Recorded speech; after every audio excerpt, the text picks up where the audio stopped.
Muy buenas noches a todos y todas las licenciadas en Administración. Después de 2 semanas debidamente justificado mi ausencia en el aula virtual debido a la aprobación de nuestra ley del ejercicio profesional del licenciado en Administración. Creo que hoy tendremos esta sesión y también la siguiente, y con eso estaríamos cerrando nuestro módulo.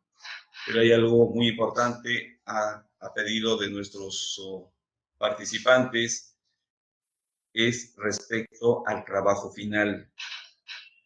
Y ahí vamos a solicitar que ustedes tomen nota y vamos a ratificar lo que al inicio habíamos mencionado. Es un trabajo, en primer lugar, es individual. Ese trabajo tiene básicamente un promedio de 2 páginas, porque todo está en síntesis. La síntesis que comprende la descripción, porque es un trabajo netamente descriptivo. Entonces, no es un explicativo de tratamiento de variables, no, simplemente es el acercamiento de encontrar alguna justificación respecto a cómo se está llevando a cabo la planificación en su localidad. Yes. Ok, estimado, lo dejo entonces. Bien, gracias.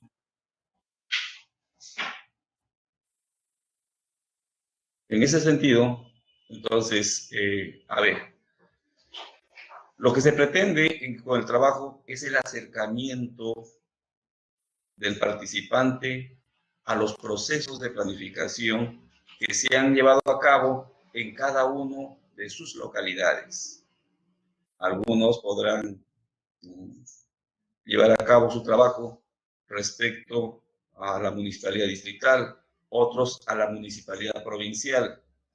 Pero hay una tercera opción para quienes no tienen acceso directo a una municipalidad distrital o provincial, lo pueden llevar a cabo en alguna dirección regional o cualquier institución del Estado. Entonces, pero eso es una forma alternativa, porque básicamente este diplomado es gestión pública en el gobierno local. Por lo tanto, lo ideal es desarrollar el trabajo en un gobierno local. Pero con las excepciones del caso, porque se pueden dar ciertas posibilidades de poder acceder, entonces, por eso que se da esa tercera alternativa. Ahora vamos a la parte puntual. ¿En qué consiste el trabajo? La primera parte nos dice descripción de hechos. Ahí hay que describir cómo se ha llevado a cabo la planificación, cómo se ha planificado. Entonces, esos hechos nos van a indicar una realidad, un acercamiento a la localidad de cómo se ha llevado a cabo. Algunos pues, seguramente van a precisar que se ha realizado, por ejemplo, utilizando el análisis FODA. Ya eso nos muestra que ese proceso de planificación pues está con la tercera teoría, cuya teoría que está en estos momentos completamente refutada. Ya no va más. El FODA no va más. Es más, probablemente encuentren otros planes que no están actualizados al 2018. Y entre las causas, por ejemplo, si en el caso de un distrito, pues será debido a que la provincia no ha llegado a actualizar. En otros casos, es muy probable que se encuentre que la provincia tampoco no ha actualizado porque su región se encuentra en el proceso de actualización. Entonces, como ustedes pueden apreciar, son esos aspectos que se tienen que puntualizar ahí en el proceso, perdón, en la descripción de los hechos. Ahora, hay que poner también y cuál es el problema. Entonces, un gran número de casos es probable que se considere que es debido a, o el problema se debe, o consiste en la falta de actualización. Otros en la elaboración con la tercera teoría y algunos quizás hasta incluso con la segunda teoría. Y para nada han observado lo que es la directiva número 1-2014-CEPLAN. Entonces, ahí hay que considerar lo que es, cuál es el problema. Y por lo general, el problema se realiza, se plantea a partir de una pregunta. Entonces, tampoco no es una cuestión tan dificultosa, por cuanto, entonces, esa pregunta va a ser respondida en las siguientes partes del trabajo. Y ahí tenemos la parte muy interesante que es el análisis. Hay que analizar el problema causa, es decir, a qué se debe ese problema. Pero también hay que actualizar hay que analizar el problema-efecto, porque esos problemas que usted ha planteado en su trabajo tiene causas y tiene efectos.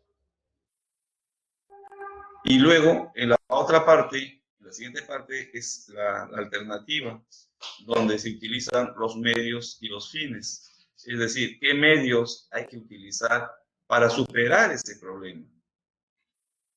Y en los efectos, pues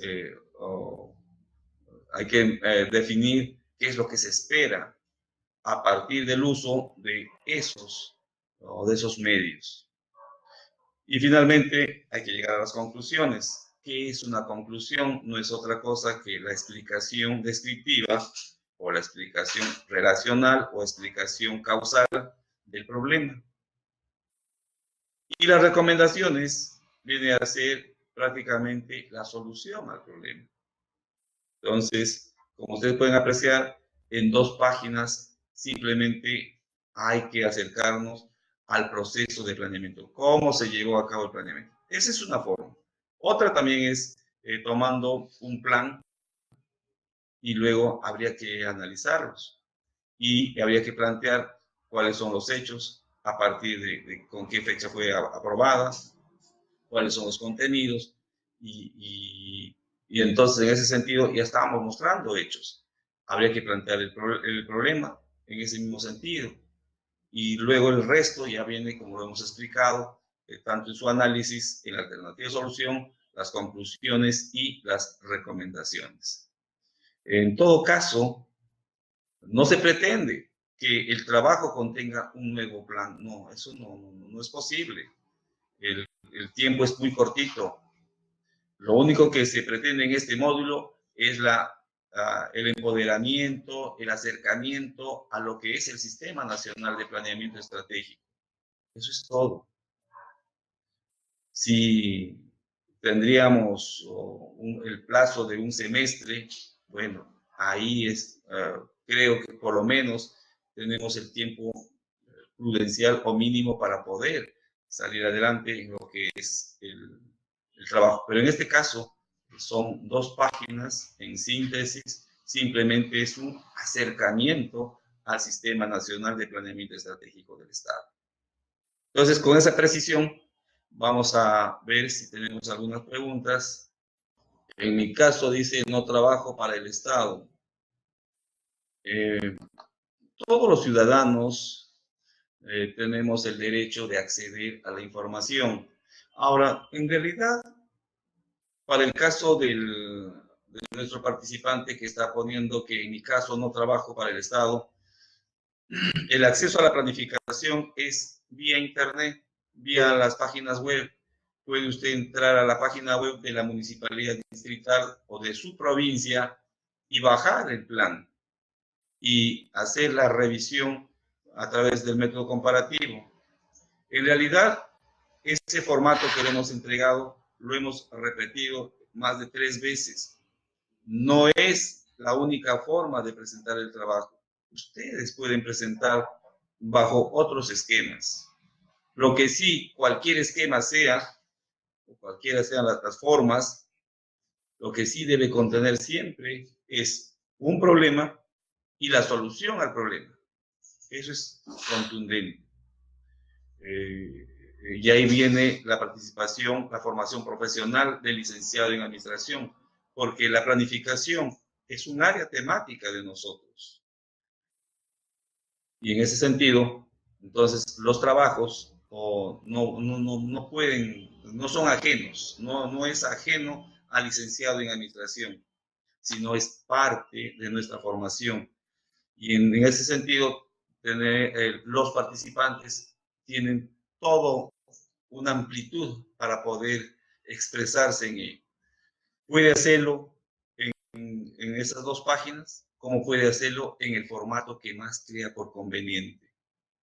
Entonces, tampoco no hay una camisa de fuerza al respecto. Lo que sí es que sí debe haber un acercamiento a la realidad. Tener en manos el plan de su distrito o el plan de su provincia, o estar en la gerencia de planeamiento estratégico o de planeamiento y presupuesto de alguna municipalidad, y a partir de ello, de una entrevista, pues tienen la posibilidad de tener cuál es la situación del sistema de planificación en esa entidad, y con esa información se puede desarrollar su trabajo. Sería entonces un análisis de la planificación actual, adecuarlo con las herramientas que estamos. Y tener en cuenta, nosotros para elaborar un plan se debe tener en cuenta la teoría de los juegos sociales. Es relativo. Puede usted utilizar cualquiera de las 4 teorías para poder usted comparar. Puede utilizar la directiva número 1-2014-CEPLAN, que es la directiva del Proceso General de Planeamiento Estratégico del Estado. Entonces, tenemos varias alternativas. No es cerrada el trabajo final. Dice, en mi caso lo haré una Dirección Regional de Educación. Sí, ahí existe lo que es el PESEM, el Plan Estratégico Sectorial Multianual de Educación, pero también tienen el Plan Estratégico Institucional. Lo interesante es saber cuán al día están estas instituciones respecto a la modernísima o novísima forma de planificar en el Estado. O están con prácticas antiguas, o simplemente están en una condición cerrada de posibilidades de desarrollo. Entonces, este trabajo en realidad nos lleva a ello. Luego dice, yo trabajo en la DREP donde pido esa información. La planificación, si usted trabaja en la DREP, entre a la página web de la misma DREP, del gobierno regional al que pertenece, y ahí va a encontrar usted los planes. Por ejemplo, en la DREP va a encontrar, además de eso, otros planes, como es, por ejemplo, el proyecto educativo local, el PEL, el proyecto educativo regional.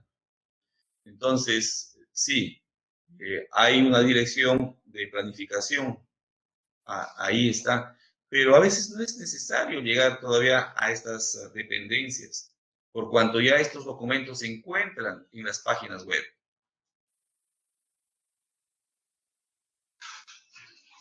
Dice, esta información es accesible a todo trabajador. Claro, usted ingresa a Google a Google y luego rápidamente busca la página web o el portal institucional de cualquier municipalidad. Y ahí en un link donde dice transparencia, ahí está planes y luego seguido de los reglamentos. Luego dice, se refiere al trabajo final. Claro, sí, lo que estamos hablando en estos momentos es a pedido de más de 15, 20 participantes que querían una precisión sobre el trabajo. algunos tenían la idea que el trabajo consistía en elaborar todo un plan, y no es así. Es simplemente acercarse al plan, perdón, a la planificación, a la forma de cómo se está planificando, a la eficiencia de la planificación, a los resultados de la planificación. O dicho de otra manera, cómo está la planificación en mi localidad. Nos puede brindar un formato modelo para elaborar el trabajo del modelo cartesiano. Brindar un formato modelo. El modelo pues es el cartesiano, es el modelo más antiguo, el más utilizado, es el más fácil. Así se considera a ese formatito. Y ese formato ustedes lo tienen en el aula virtual.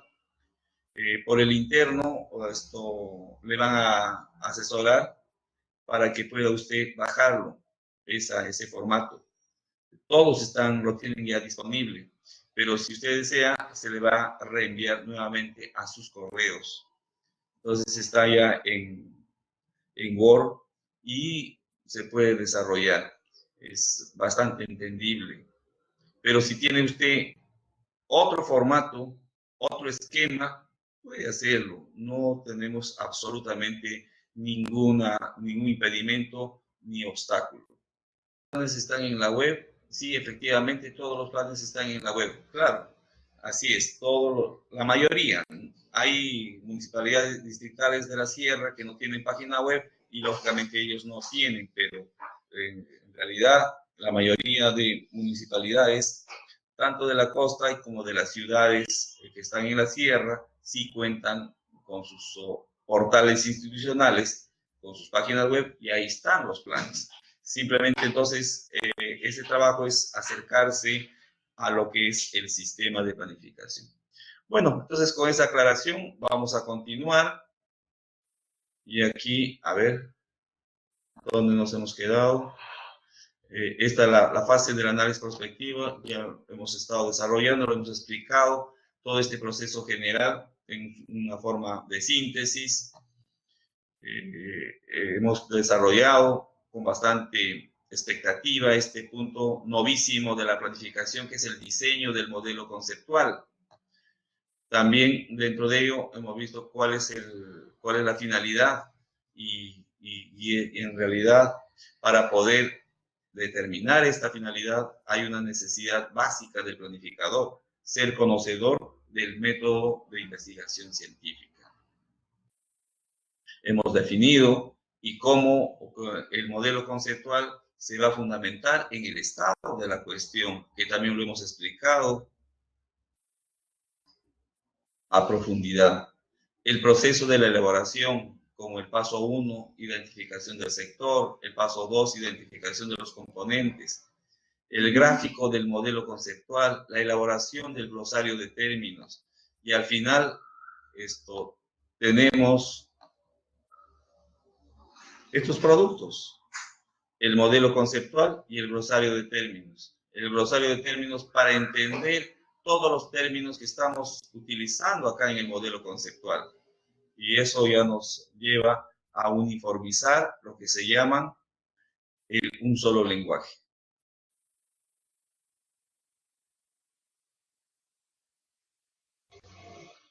Luego tenemos en la segunda sección la identificación y análisis de tendencias. En las sesiones anteriores hablamos que su finalidad de esta segunda sección es analizar la sensibilidad del sector respecto al entorno. Entonces, también hemos definido las tendencias económicas, tendencias sociales, ambientales e institucionales. Asimismo, nos habíamos quedado acá en la descripción de los eventos de futuro, y rápidamente hoy día vamos a desarrollar estos puntos. Y dice el primero: hechos portadores de futuro, así se llama. Son eventos que anuncian las nuevas tendencias que van a comenzar a tomar fuerza. Indican fenómenos en estado naciente, que no cuentan todavía con un peso estadístico confiable, pero que permitirán o permitirían descubrir una tendencia nueva. Y luego dice, surgen de situaciones que están ocurriendo en el presente y que pueden alterar contundentemente el curso de la variable, sea en su forma positiva o negativa. Así lo hemos estado mencionando en la última clase. Y el ejemplo claro de esto, que es una nueva tendencia y que está tomando fuerza cada día que pasa, es la gastronomía peruana. La gastronomía peruana para el mundo, porque en el interno ya sabemos perfectamente que es muy valiosa, es una gran tendencia, pero ante el mundo está conquistando, entonces está tomando fuerza, por eso que es una tendencia nueva. Luego tenemos lo que son las señales débiles. Ahí está. A ver, respecto a las señales débiles, dice, son eventos pasados o son eventos de actualidad que representan interpretaciones ambiguas de su origen, significado o implicaciones. Son fenómenos observables, o sea, que son reales, que tienen significado o implicaciones. Entonces, pero son poco claros, que anuncian o advierten sobre la probabilidad de que ocurrirán ciertos eventos futuros. Ejemplo, los anuncios en las redes sociales. Claro, en este caso, las redes sociales, como que puede ser cierto o probablemente tenga un punto de duda. Entonces, por eso se llaman señales débiles. Debemos considerar las señales débiles en el proceso de planificación. La teoría de la perspectiva de la planificación dice que sí, lo que significa que debemos tener en cuenta entonces todos estos componentes. Asimismo, también nos dice que las señales débiles dependen de la subjetividad, claro, y del criterio del observador. Ejemplo, la automedicación. Vean ustedes que día a día, en el caso nuestro, del Perú, se está dando y está creciendo esta situación. Y es una señal débil, debido a que la Seguridad Social de Salud no está ofertando, el Ministerio de Salud tampoco está ofertando de acuerdo a la demanda, está por debajo, la oferta está por debajo de la demanda de los servicios de salud. Eso, a partir de lo que son las subjetividades, nos está llevando a la población a una automedicación. Entonces, como pueden ustedes apreciar, pues tenemos aquí entonces que tomar en cuenta lo que son las señales débiles. ¿Qué más? Debemos considerar otro aspecto que se llama las rupturas. ¿Y qué son las rupturas? Son hechos trascendentes o de gran impacto que provocan el cambio o la discontinuidad de las tendencias existentes. Surgen sin previo aviso y no pueden deducirse a partir de evoluciones anteriores. Las rupturas, dice, se consideran hechos reestructuradores o reorganizadores del presente, que producen discontinuidad en la historia de una variable o de una situación concreta, con lo que afectan las tendencias que se venían registrando. Ejemplos tenemos la nueva ley universitaria. Y la nueva ley universitaria trae consigo ciertas modificaciones, como por ejemplo la unidad de investigación. Entonces, le está dando organicidad, está fortaleciendo las estructuras orgánicas y implementando una dependencia, una instancia para que la investigación sea más efectiva. Claro que había investigación con la ley antigua, pero no había una dependencia. Por ejemplo, el vicerrectorado de investigación. Entonces, se rompe una práctica tradicional y se le da mayor importancia. Entonces, eso es una reestructuración. Se ha reestructurado la comunidad científica, que en este caso son representadas por las universidades en el Perú. Otra ruptura podemos considerar, por ejemplo, la ley del régimen del servicio civil. Y en ella lo que se pretende es finalmente canalizar los otros regímenes a quienes están sujetos en lo que es, por ejemplo, el decreto legislativo 276, el decreto legislativo 728, es decir, de los obreros, la 276 de los administrativos, de los CAS, que es el decreto legislativo 1057. Entonces, como podemos apreciar, es una forma diferente de planificar, tomando en cuenta, por ejemplo, las rupturas, las señales débiles. Y además es un lenguaje novísimo, no es habitual. Acá tenemos, dice, una participación. El análisis está en razón al problema hallado. Podría repetir el número de resolución. Bien, hay una directiva. La directiva, si ustedes entran a Google, ponen directiva 001-2014-CEPLAN con C, CEPLAN, CEPLAN, CEPLAN. Entonces, ustedes rápidamente van a tener esa directiva. Pero si ustedes quieren profundizar un poquito más, entran a la página web de CEPLAN y ahí van a tener una cantidad innumerable de bibliografía. CEPLAN está conectado incluso a lo que son las bibliotecas virtuales y eso es muy bueno. Entonces, sí, hay varios medios y formas para poder encontrar esa información.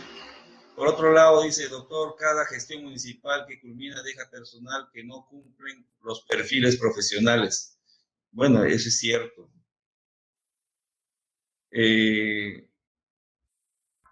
Generalmente cada gestión, y en su mayoría, pues hace ingresar a la entidad a quienes han apoyado en su campaña electoral. Y eso se conoce como clientelismo, como patrimonialismo, que creen que es su feudo y pueden simplemente por una decisión inadecuada a la normatividad dejar a personas que en realidad no cumplen con los perfiles. Ya les he mencionado que cierta municipalidad, acá en el departamento de Piura, hay una municipalidad que tiene el 53.4% del total de sus trabajadores, que son secretarias. Y hay otra municipalidad provincial que tampoco se queda atrás y tiene por encima del 57%. Entonces, ¿qué podemos pedirle a esa municipalidad distrital y provincial que tienen más de la mitad de sus trabajadores que son secretarias? Es obvio la respuesta, nada. No le podemos pedir nada. ¿Que van a planificar? ¿Qué van a planificar? No están preparados para ello. Y esa es la gran pena.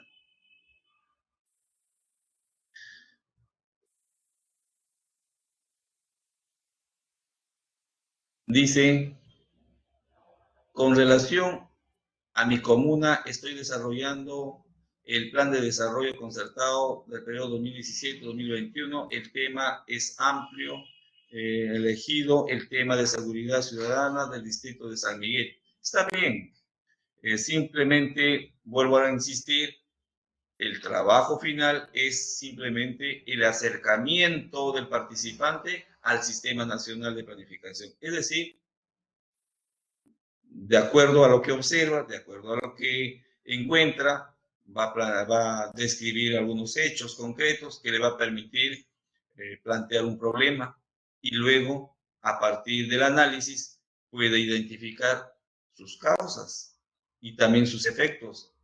Y luego, después de haber identificado causas y efectos, lo que corresponde es la alternativa de solución, que no es otra cosa de plasmar qué medios había que utilizar para poder superar ese problema.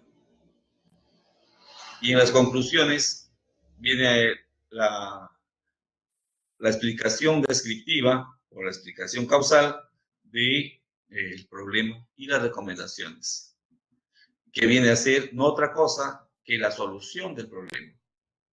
Todo trabajo de investigación, todo trabajo de estudio debe partir con un problema y debe también contener la solución a ese problema.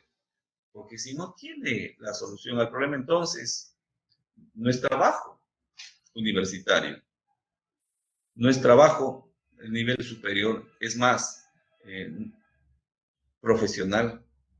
Los participantes son licenciados en administración.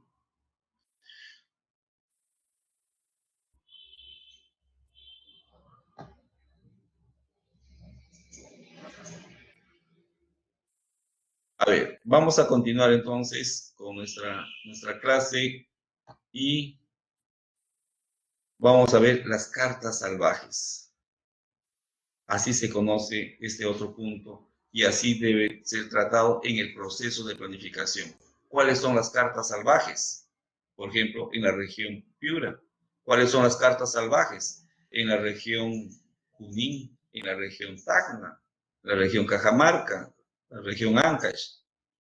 Entonces, dice que las cartas salvajes son eventos sorprendentes, además son inesperados, que aunque muy poco probables, son de alto impacto cuando llegan a ocurrir.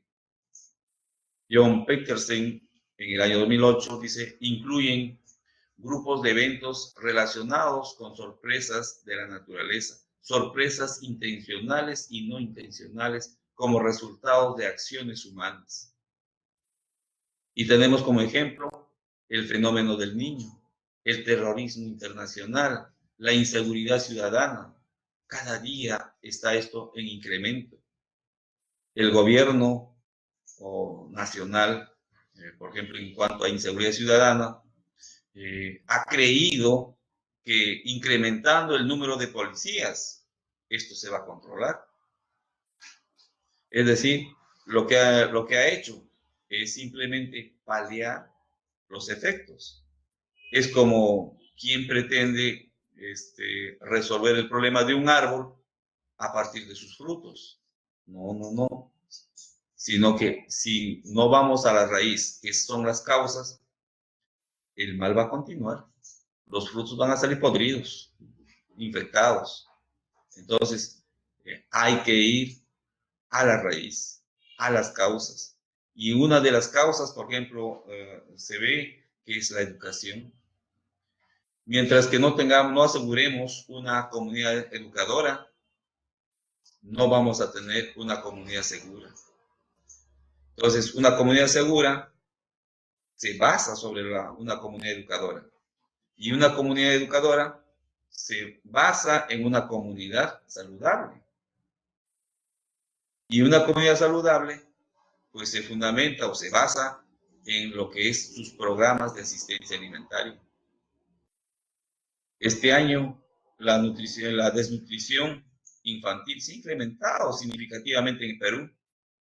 Eso ya nos quiere decir que la primera piedra angular de todo el desarrollo de nuestro país se ha debilitado. Y tienen que reaccionar el gobierno nacional, tiene que reaccionar los gobiernos regionales, los provinciales y los distritales. Están distraídos. No le están dando importancia. Es la primera piedra. Si hay un pueblo mal alimentado, pues con toda seguridad pues va a ser un pueblo enfermo. Y un pueblo enfermo no puede ser un pueblo educado. De ninguna manera. Los niños se duermen en clase. No hay retención de lo que estudia. Y cuando llegue a la universidad, tenemos jóvenes que están en realidad en situaciones difíciles. Los mismos docentes no estamos en unas condiciones, vamos a decir, saludables. Entonces, esto afecta a todo, a toda la comunidad. Y si las universidades no se desarrollan, el país se estanca. Entonces, vean ustedes cómo las cartas salvajes son determinantes. Son determinantes. Acá nos dice, por ejemplo, el fenómeno del niño. En la primera clase yo les he mencionado lo trágico que ha pasado la ciudad de Piura, es decir, toda la región y gran parte de la costa norte de nuestro país. En el caso de Piura, teníamos un plan de desarrollo regional concertado hasta diciembre del 2016. Y al gobierno, a la gestión actual, no le interesó. Voy a repetirlo 3 veces. No le interesó actualizar ese plan.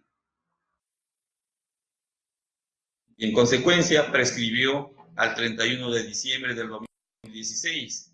Entramos al 2017 sin plan de desarrollo regional concertado.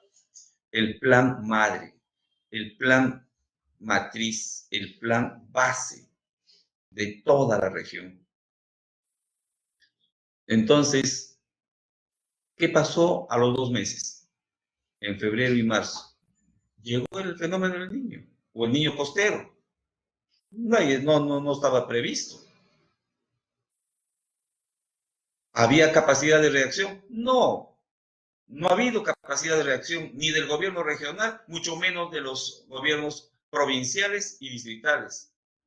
¿Por qué? Porque no estaba planificado, no estaba previsto. Eso es el problema.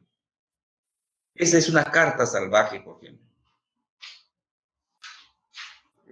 Creo que la denominación de carta salvaje es contundente. A los siguientes meses actualizaron ese plan, pero cuando estábamos en pleno fenómeno del niño, ¿qué era Piura?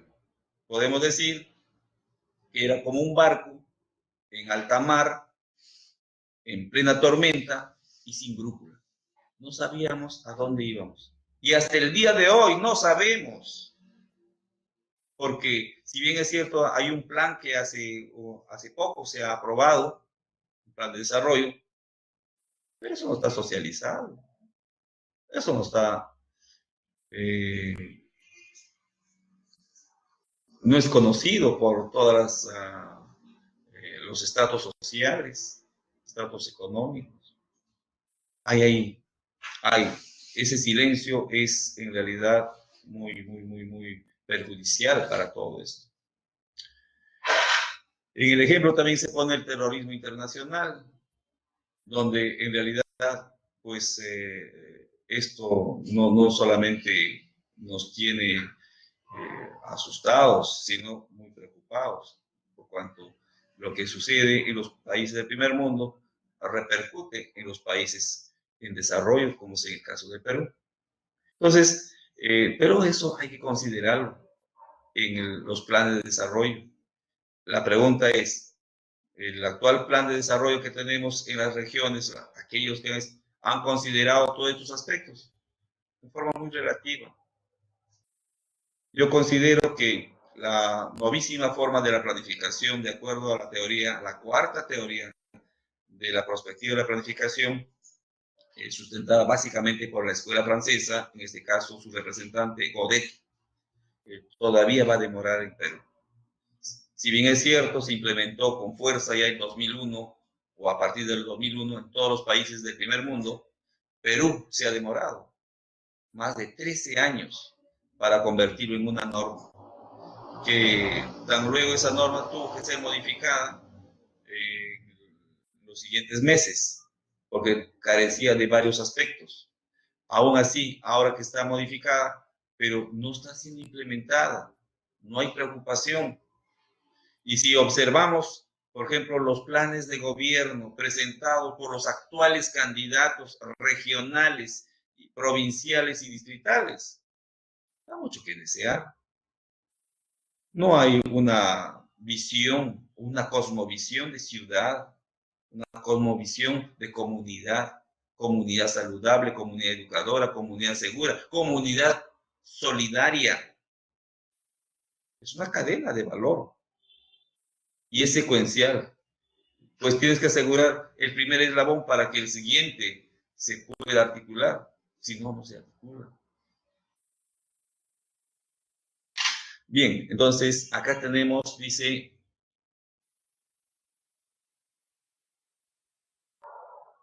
a ver, en otro aspecto que debemos tener en cuenta en la planificación es el cisne negro. Dice, es un hecho fortuito, gran repercusión, ya que produce un efecto inmenso, grande. 2, hay probabilidades imposibles de calcular, ya que tienen escasas probabilidades, pero estas son imposibles de determinar a partir de la información disponible antes que se perciba el hecho, el efecto sorpresa, siendo esto una propiedad, ya que en un momento dado de la observación no hay ningún elemento convincente que indique que el evento vaya a ser probable. Ejemplo, tenemos la aplicación de los drones en la seguridad ciudadana, los drones en la agricultura, y los drones ya se han convertido en un medio necesario para la vigilancia, pero también para el tema de los rescates. Entonces, vean ustedes, es considerado este tipo de suertes, porque si bien es cierto, los drones al comienzo era una cuestión así como de diversión, algo por el estilo, como juegos, pero hoy en día se ha convertido en un medio estratégico. Fue sorprendente y sigue sorprendiéndonos estos drones. Entonces, rápidamente, cuando hay movilizaciones sociales, se puede a partir de los drones identificar si los riesgos a que corre estas movilizaciones o si hay problemas de orden natural. Entonces, también son los drones que pueden sobrevolar sobre la zona de riesgo y tener exactamente un diagnóstico inmediato. Entonces, nuestros planes de gobierno en cuanto a lo que es el regional y los provinciales que en algún momento van a empezar recién a elaborar, y después que elaboren los provinciales, un tiempo después, estamos hablando probablemente 2, 3 años más adelante, recién los distritos van a empezar a elaborar sus planes. ¿Habrán considerado los cisnes negros? ¿Cuántos cisnes negros? Entonces, esta forma novísima de planificación nos lleva a la reflexión, que ya no es lo que antes absorbía todo el tiempo y todo el esfuerzo. El FODA, que las fortalezas, que las oportunidades, que las debilidades y las amenazas. Ya no hay eso. ¿Por qué? Porque era acientífico, era una mera especulación. Hoy en día estamos hablando solo de variables, la medición de las variables a partir de sus dimensiones y las dimensiones a partir de sus indicadores y cada indicador la medición a partir de sus índices. Entonces, vean ustedes que es una forma distinta. Vamos a continuar y acá podemos apreciar que todos estos aspectos tenemos que llevarlo a un formato. ¿Ve? Ustedes pueden apreciar acá, dice paso número 1, escaneo de las tendencias. Hay que un escáner, es decir, tener claro una imagen del momento. Y eso, ¿qué implica? Dice, búsqueda de tendencias. ¿Dónde podemos encontrar? En Internet, en las bibliotecas, en las revistas, los libros, las investigaciones y otros documentos. Todos los medios de comunicación. en las bases de datos generales, específicas y propias, en las bases de datos de las instituciones nacionales e internacionales, en conocimiento de expertos, diversas experiencias, trabajos no concluidos y no publicados. Y para ello, después de haber hecho la búsqueda, como ustedes pueden apreciar, que no es otra cosa que es el trabajo del estado de la cuestión, nos dice que debemos utilizar una matriz para identificar y analizar tendencias. ¿En qué consiste? Ponemos acá la denominación de la tendencia, por ejemplo, la gastronomía es una tendencia, cuál es su pertinencia, cuáles son sus evidencias y qué puntaje le otorgamos. Entonces, de esta manera, vamos utilizando ya una matriz para integrar las tendencias. Y trabajamos por tendencias, y la tendencia es que es algo que existe. No es que recién lo van a crear, no, es algo que existe y necesita fortalecerla para que pueda internacionalizarse.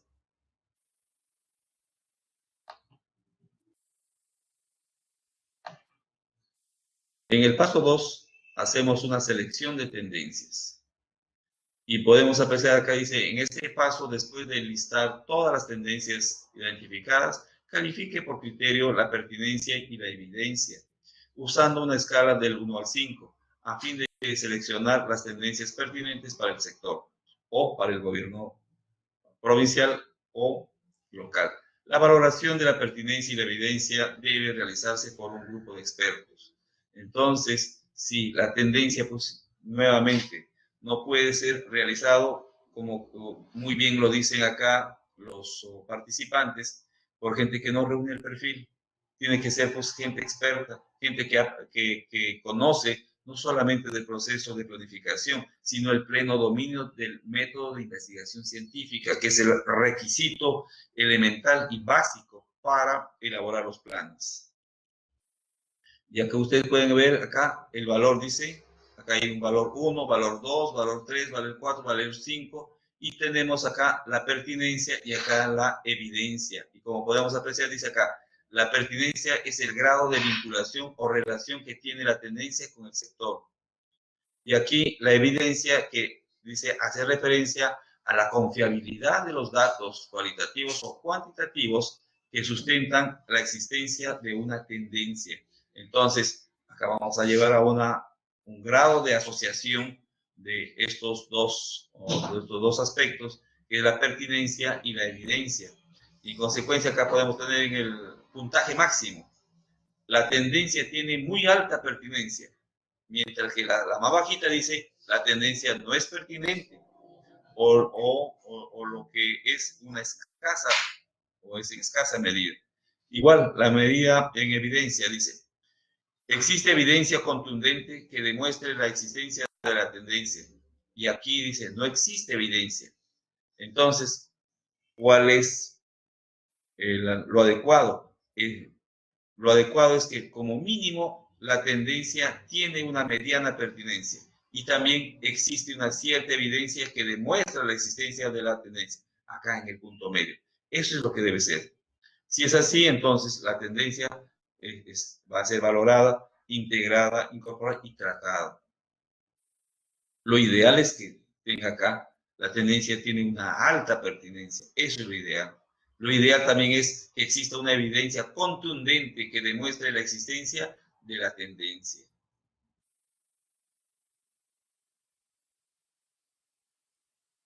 Seguimos avanzando. Selección de tendencias.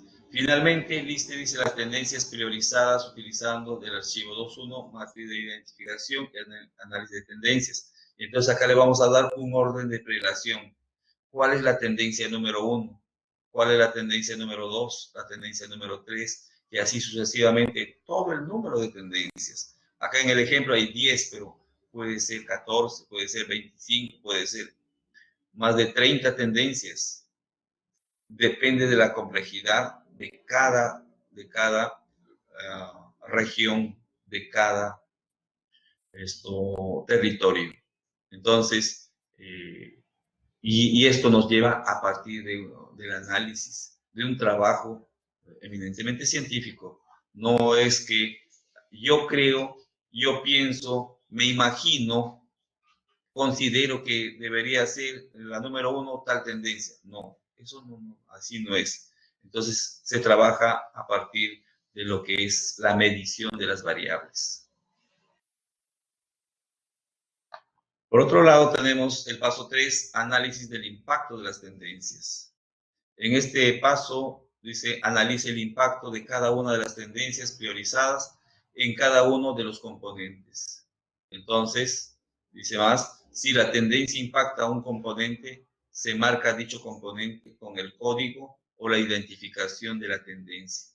Una tendencia puede afectar a varios componentes, pero también las tendencias seleccionadas deben graficarse en el modelo conceptual. Entonces, vean ustedes, acá dice análisis del impacto. Y dicho en otras palabras, ¿qué es un impacto? Es el efecto final sobre una de las dimensiones del desarrollo. Entonces, una tendencia puede tener impacto económico. 2, un impacto social. 3, un impacto ambiental. Y por último, puede tener en la cuarta dimensión, que viene a ser un impacto institucional. Pero también nos dice que las tendencias pueden impactar en 2 o 3 dimensiones, que son los componentes. Qué interesante. A ver, por acá tenemos en el paso 3, ya en su forma graficada, y ustedes pueden apreciar que los componentes están identificados, pues tenemos componentes de N1, y a partir de estos componentes, ¿qué otros componentes se generan? Y a esos se les conoce como componentes de nivel 2. De nivel 2. De igual manera, para el otro lado, también identificamos los componentes. Entonces, ¿cómo las tendencias impactan estos componentes? ¿Y de qué manera? A eso nos lleva a tener este tipo de gráficos. Bajo este modelo, como también puede ser otro modelo, no es una camisa de fuerza, que es el único camino, es la forma gráfica de cómo determinar, expresar lo que son los impactos.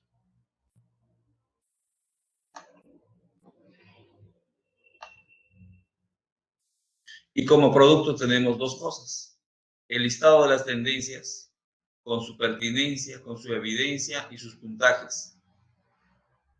Es decir, se ha llevado al análisis la tendencia. Y luego es el gráfico de tendencias basado, lógicamente, en este cuadro matriz.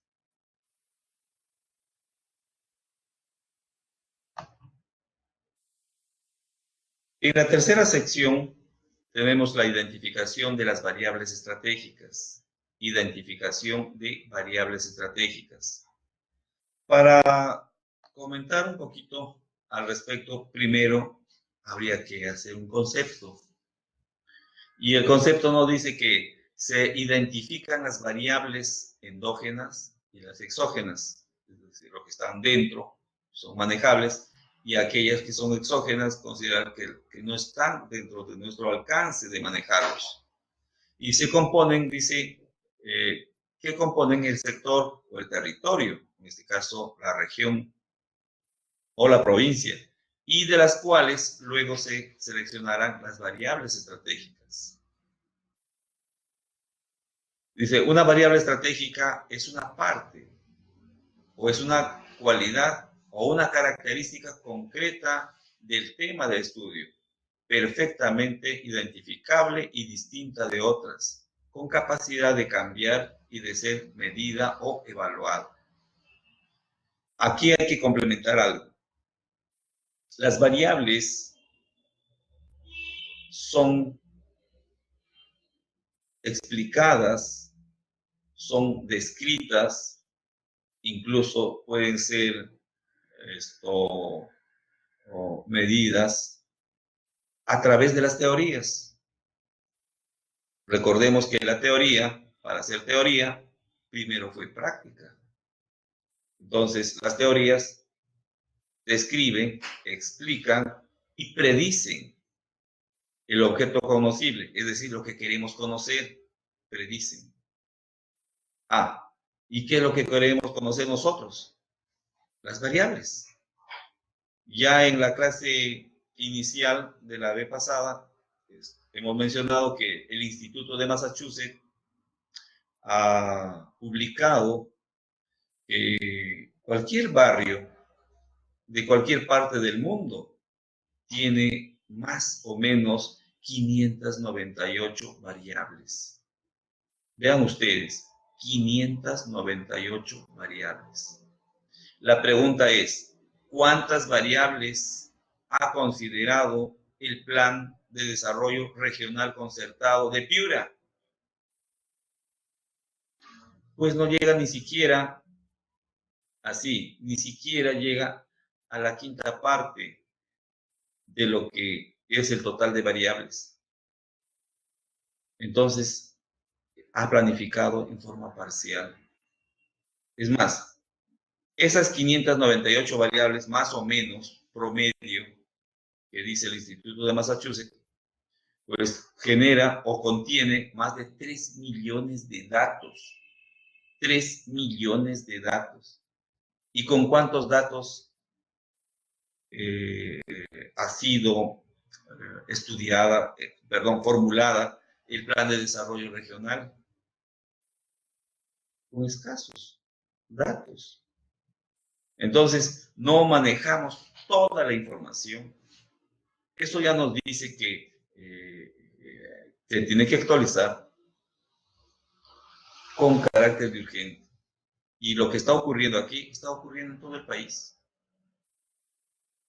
Y también hemos comentado que para conocer las variables no basta conocer solamente la teoría que describe, que además lo explica y predice. No. Tenemos que conocer las normas técnicas y normas jurídicas. Pero que en este caso, estas normas no explican ni tampoco describen, sino que las normas regulan. Es decir, prescriben. Los preceptos jurídicos establecen normas de conducta para asegurar la convivencia en armonía. Ok. Entonces, a las variables los vamos a conocer primero a través de la teoría, segundo a través de las normas técnicas o las normas jurídicas. 3, a través de las doctrinas. Y la doctrina tenemos pues toda una diversidad. Doctrinas provienen de la escuela de Chicago, de la escuela anglosajona, de la escuela de Frankfurt, de la escuela, aunque no existente, pero sigue teniendo presencia, de la escuela del Círculo de Berlín o de, en fin, la escuela francesa. Entonces, vean ustedes que sí, las variables tienen ese prerequisito de ser explicadas, de ser conocidas a través de la teoría, a través de las normas, a través de la doctrina. Básicamente los tres. Pero si nosotros quisiéramos tener un plan científico muy amplio, muy profundo, como quien dice, con menos imperfecciones, nos falta la cuarta. Aparte de la teoría, aparte de la norma y de la doctrina, es el marco filosófico. El marco filosófico. Entonces, vean ustedes que viene a ser el punto de reflexión que nos va a conducir a tener una cosmovisión. ¿Qué es lo que está pasando? O cómo quisiéramos nosotros que sea nuestra comunidad regional, nacional. Entonces, en esta parte del concepto de las variables, pues en realidad es mucho más profunda. Y a eso es lo que apunta. Entonces, todos los planificadores o quienes tienen que planificar en el gobierno, y especialmente este mensaje va a quienes están pretendiendo ser candidatos, y si no tienen el concepto mínimo de planificación, ¿cómo van a conducir las regiones, ¿cómo van a conducir las provincias y los distritos? Eso es preocupante. Eso es extremadamente preocupante. Vamos a ver a continuación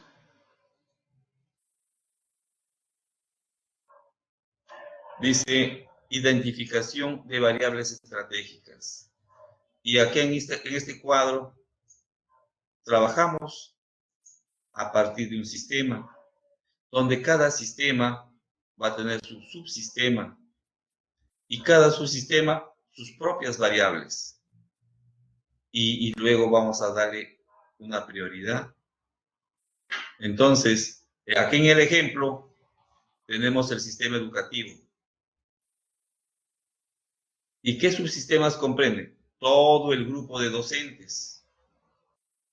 Y ahí en este subsistema tenemos docentes procedentes de formación universitaria y otros docentes de procedencia de las escuelas, de los institutos pedagógicos. Son dos. Y hay uno tercero que todavía han sido de las escuelas de profesionalización, aquellos docentes que ingresaron como profesores con 5º año de secundaria y a través del tiempo hicieron sus cursos de actualización. Entonces tenemos 3. Entonces, ahí es un subsistema. Luego tenemos los estudiantes, básicamente 2. Los estudiantes de la educación básica regular, es decir, para quienes tienen toda la plenitud de sus capacidades psicomotrices. Pero también tenemos los estudiantes de la educación básica especial. Estamos hablando de nuestros conciudadanos, estudiantes que son discapacitados y que en un número a nivel nacional alcanzan un promedio del 30%. Dicho de otra manera, el 30% de la población peruana tiene algún tipo de discapacidad. Sin embargo, en las regiones y en las provincias y en los distritos, tendríamos que hacer una pregunta. ¿Cuántos centros educativos, cuántas instituciones educativas tenemos para la educación básica especial? Para esta población, que es 1/3. Muy poco, o casi nada. Y es más, la actual política educativa dice que los discapacitados pues sean educados como si fuesen los estudiantes con todas sus capacidades. Es discutible este punto. Luego tenemos el subsistema, el aprendizaje como un proceso de aprendizaje, enseñanza-aprendizaje. Y luego la gestión institucional. Y como podemos apreciar nosotros, acá tenemos unas variables. Por ejemplo, respecto a los docentes, la capacitación. ¿Cuán capacitados han sido? ¿O en qué consiste la capacitación? Porque hay que tomar en cuenta un aspecto muy importante que ya la vez pasada lo hemos mencionado, que tenemos en nuestro medio lo que así como una premisa que dice que los mismos de siempre dictan a los mismos de siempre sobre lo mismo de siempre para estar siempre en lo mismo. Con esa capacitación no vamos a ir a ningún lado. Y tiene que estar en sus 3 niveles. Estas variables, como es la capacitación, debe verse en su forma integral. ¿Qué cosa significa en su forma integral? Porque siempre acostumbramos a decir, hay que ver en forma integral, en su forma sostenible, en su forma sustentable, porque significa cada uno de estos. Cuando se dice la capacitación integral, implica pues los 3 niveles. Una capacitación básica, que es a nivel de instrucción. Luego tenemos la capacitación intermedia, que viene a ser el entrenamiento, o sea, ya llevado a la práctica o con prácticas, donde el 70% es práctico y el 30% es teórico.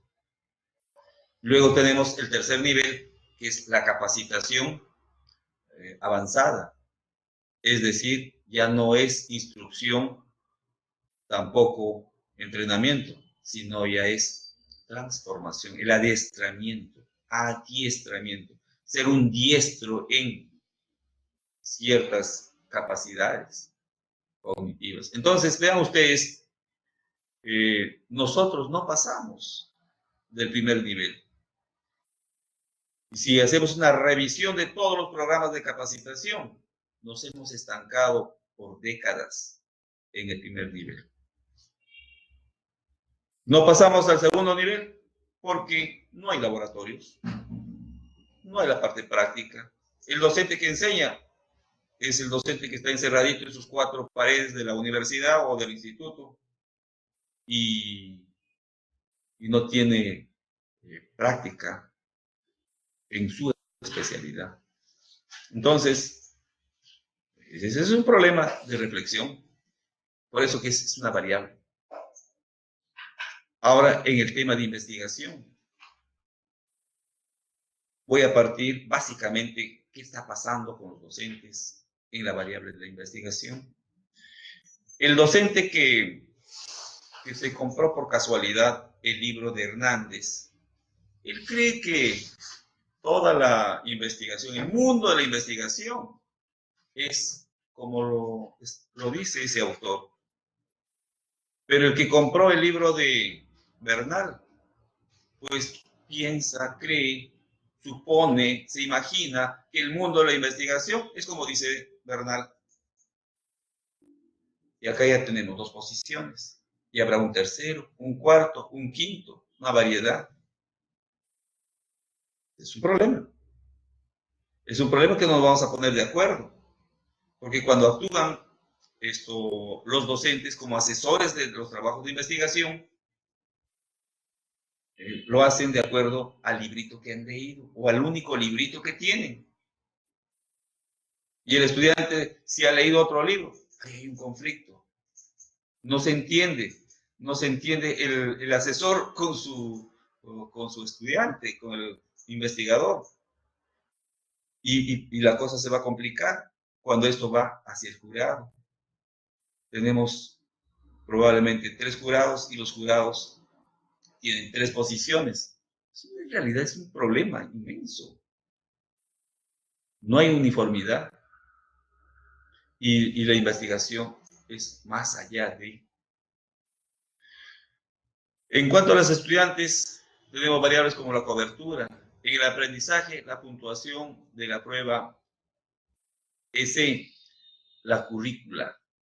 Esto está escrito en latín.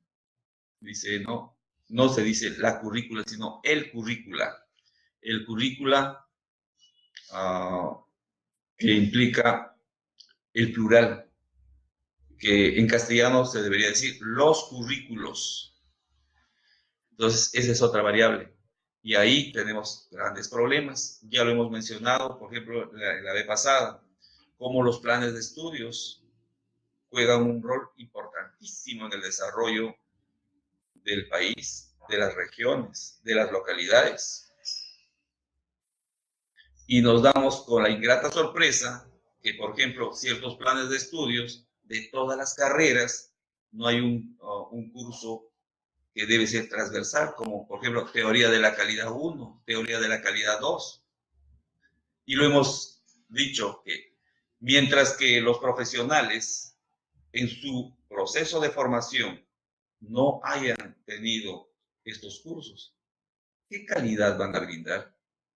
Tienes que ser formado en calidad para que tus servicios tengan calidad. Si eres ingeniero, eres médico, eres arquitecto, eres administrador, eres contador, cualquier profesión, tienes tus competencias propias.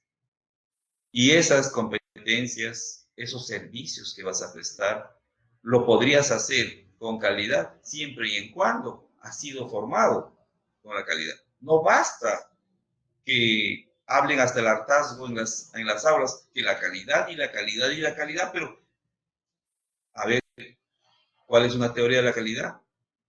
¿Cuántas teorías de la calidad hay? Más de 100. ¿Cuántas teorías son las más rankeadas en la comunidad científica, es decir, las universidades? 19. Está Yuran, está Deming, está Crosby, está Aldana. Entonces, sí, pues, pero cada uno de estos gurús de la calidad han establecido sus teorías para ciertas realidades distintas. Entonces, el ingeniero es probable que se acerque muchísimo a lo que establece Chicago. Entonces, y nosotros los administradores, por ejemplo, claro, o gestores, tenemos que acercarnos a lo que establece Aldana, una muy buena autora colombiana. Entonces, vemos que sí, pues, los currícula juegan un rol importantísimo y es una variable, ¿no? Debemos concebirla en eso. También otras variables como es la infraestructura, la tecnología y la coordinación. Pasaríamos comentando cada uno de estos y en consecuencia, pues, a partir de esta explicación, podemos ya darle una prioridad. Y resulta que el punto de partida de todo es los currícula, es decir, los diferentes currículos de las diferentes especialidades. Este es el punto de partida. En base, entonces, a los currícula, serán las capacitaciones, porque es el número 2. Vamos a capacitar a los docentes en base al nuevo currículum o a los nuevos currícula. Se harán las investigaciones, luego la cobertura de los estudiantes será básicamente de acuerdo también a los currículos. 3. 4. La infraestructura deberá construirse, modificarse, sí, pues, de acuerdo a la currícula, de acuerdo a la cobertura de los estudiantes, tipo de estudiantes, y a la capacitación. Va todo en cadena. Y el número 5 es la investigación. Se harán investigaciones, entonces ya sobre la base de los currícula, sobre la base de las capacitaciones realizadas, sobre la base de la cobertura de los estudiantes, el tipo de estudiantes y de la infraestructura. Y así sucesivamente vamos a tener una cadena articulada de lo que son las variables. Las variables son determinantes y no lo hemos mencionado todavía. De todas estas variables, ¿cuáles son independientes? ¿Cuáles son dependientes? Y eso ya nos lleva a hacer un análisis de lo que es el objeto cognoscible dentro de su contexto. Y eso es método científico. Ahora, estas variables no terminan ahí, porque cada variable contiene indicadores. Y un grupo de indicadores van a tener pues una categoría o una dimensión. Ahora, los indicadores se desagregan en índices, donde cada índice se desagrega todavía en subíndices, lo que nosotros conocemos como operacionalización de las variables. Entonces, para planificar, no basta solamente conocer el concepto de la variable. No. Sino es básicamente la operacionalización de estas variables. Y la operacionalización, dicho en un lenguaje común, es saber medir. Si sabemos medir cada una de las variables, podremos planificar. Mientras que no lleguemos a medir cada variable, no hay posibilidad de planificar.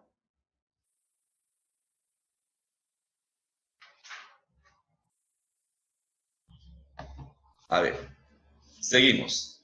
En la cuarta sección tenemos el diagnóstico de las variables estratégicas. Y en ella, el diagnóstico de las variables estratégicas consiste en el diagnóstico de la evolución histórica y el estado actual, utilizando, el conjunto de variables estratégicas seleccionadas y elaborando indicadores para cada una de ellas. Dicho de otra manera, ahí en el ejemplo tenemos evolución de la investigación docente. Cada día se está cayendo. Perú, la comunidad científica peruana solo tiene 12 patentes registradas en toda su historia, hasta la actualidad. A ver, La UNI, que todos guardamos respeto, cariño y estimación por esa universidad, tiene solamente una sola patente, una. La San Marcos, la decana de América, con sus cientos de años, tiene una sola patente, unita, uno. Privada tiene dos. La Cayetano tiene un poquito más. La Católica, todos sumados, tienen 12. Y ahí se acabó. Se acabó la comunidad científica. ¿Dónde está el resto de más de 130 y tantas universidades? Somos 144. Es una cuestión muy preocupante, extremadamente preocupante. Por eso acá en el ejemplo dice evolución de la investigación docente. Estamos, sí, así, en decrecimiento. Entonces, pero vamos a lo que, en qué consiste, dice la evolución histórica. Como ustedes pueden apreciar, sí, pues cómo empezó y cómo se va agudizando. Hay que hacer ese diagnóstico. Es una cuestión más o menos similar en su forma figurada, como lo que hace el médico.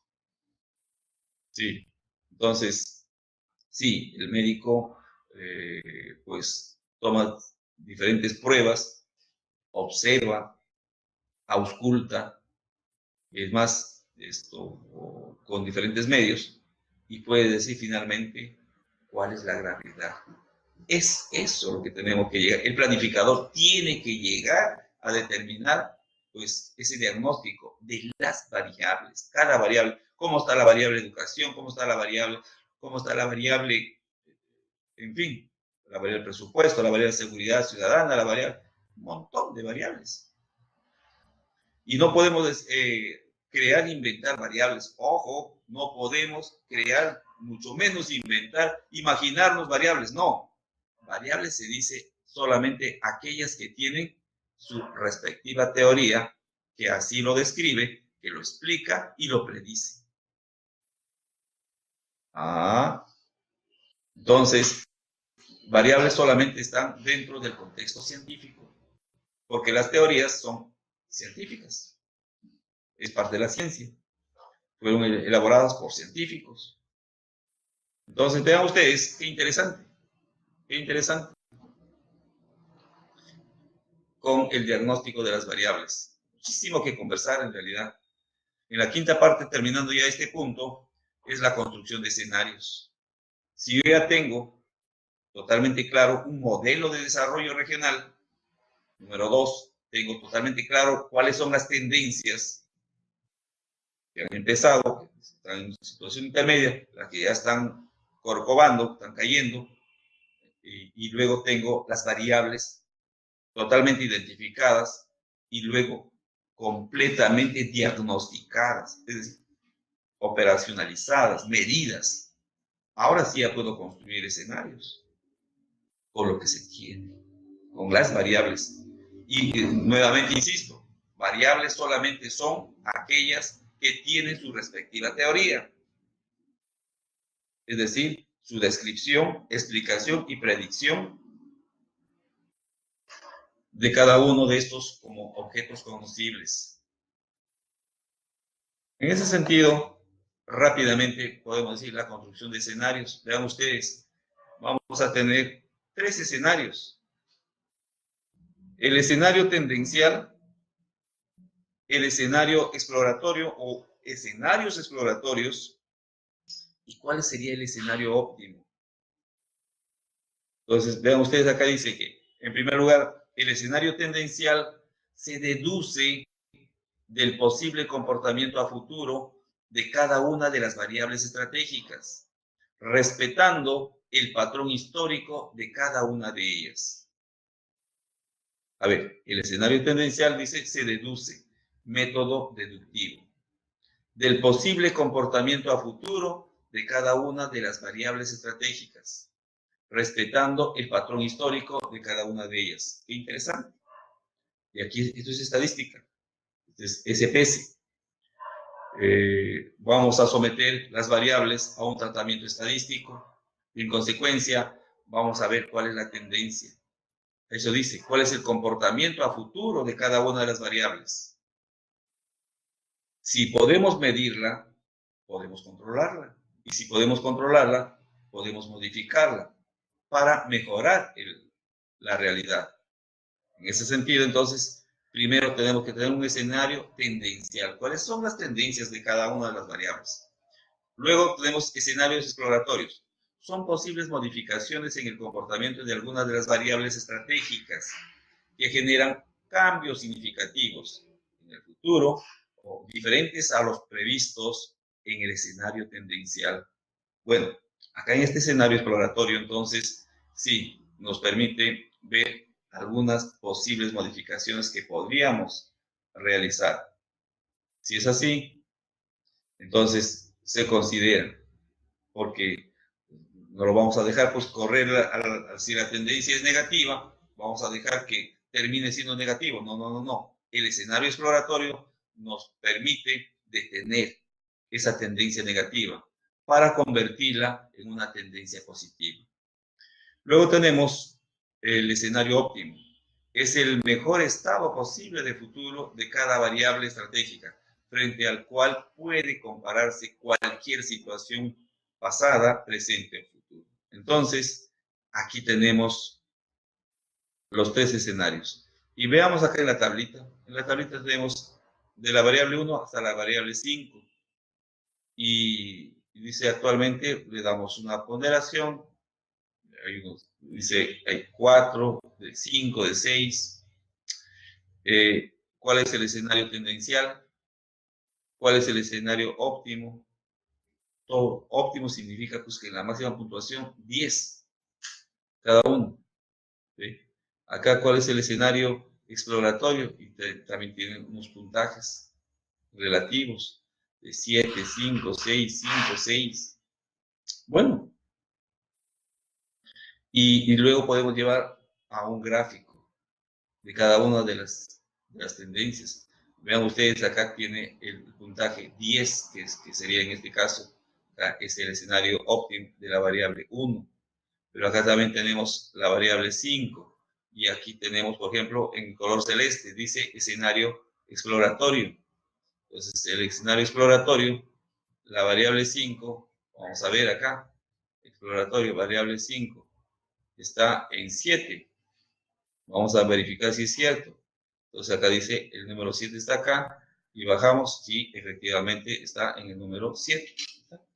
Entonces, sí pues, esta es una forma gráfica de cómo se va construyendo los escenarios, pero conjugando todas las variables. Aquí en la lámina no está en realidad establecido lo que son las variables asociadas con asociación directa o asociación inversa. Tampoco están las de causa y efecto, es decir, las variables, las X y las variables Y. Y cuán es, por ejemplo, ciertas variables que al mismo tiempo pueden ser variables independientes y en otro momento y en otro escenario pueden ser variables dependientes, como por ejemplo la seguridad ciudadana y la educación. La educación va a ser la causa de la seguridad ciudadana, porque la seguridad ciudadana es un efecto de la educación bajo ese escenario. Entonces, tenemos a la educación como variable independiente. Pero en un segundo escenario, con otra variable, por ejemplo, el presupuesto. ¿El presupuesto depende de la educación? No. ¿La educación depende del presupuesto? Sí. Entonces, cambia su posición. Y entonces, en este caso, la variable educación se convierte como dependiente. Entonces, toda esa conjugación de situaciones nos va a llevar a tener varios escenarios, no uno. La teoría nos dice que debemos tener mínimo 3 escenarios. ¿Para qué? Para seleccionar uno de los 3 y entonces podríamos tener el escenario opuesto. Muy bien, entonces hemos terminado aquí toda esta parte hasta el día de hoy. Buenas noches.